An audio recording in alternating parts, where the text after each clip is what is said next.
When you finish your project, it'll be time to weave in your ends. And so you'll need a tapestry needle. It has a blunt end on it, and you'll take that tail and thread it through the needle. And then you'll see here, this is the one that I finished off.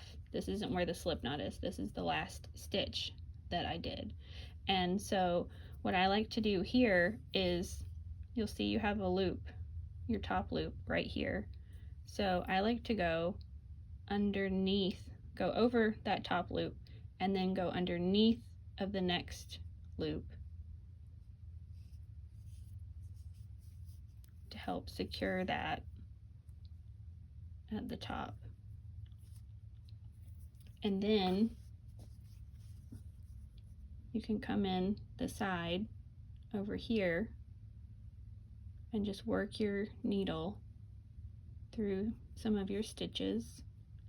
And then I like to even go down and kind of go through the next row, and see how I kind of split that yarn right there? That's not a big deal because that'll actually help kind of hold it in place as well.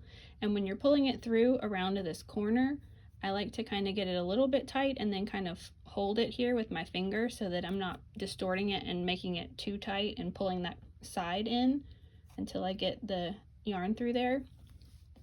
And then a lot of times you don't want to go right back through where you just went, but you can skip over and go in again the opposite direction, going back the way that you just came, and go down a little bit more and do the same thing and weave through and then pull that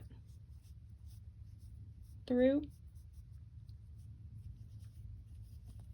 And it's a little better, I think, to do it that way rather than just going straight across and just doing one row and not going back different directions, because then if it does start to come loose at some point, part of the tail sticks out, it's less likely to come out if it's like this rather than if it just needs to pull one direction. So that kind of helps it be a little more secure, I think.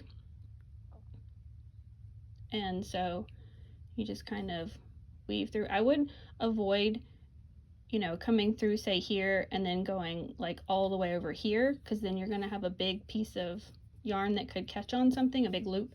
So you want to kind of stick pretty close and make sure that you don't really see too much of your needle as you're going through all of the stitches and weaving in.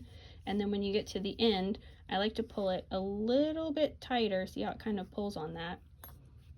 And then cut it very close without cutting your stitches. But then even if you have a little bit sticking out, it's fine, because then you're going to go back and take your project and just gently kind of pull it back into the shape that it was, and that will finish your ends.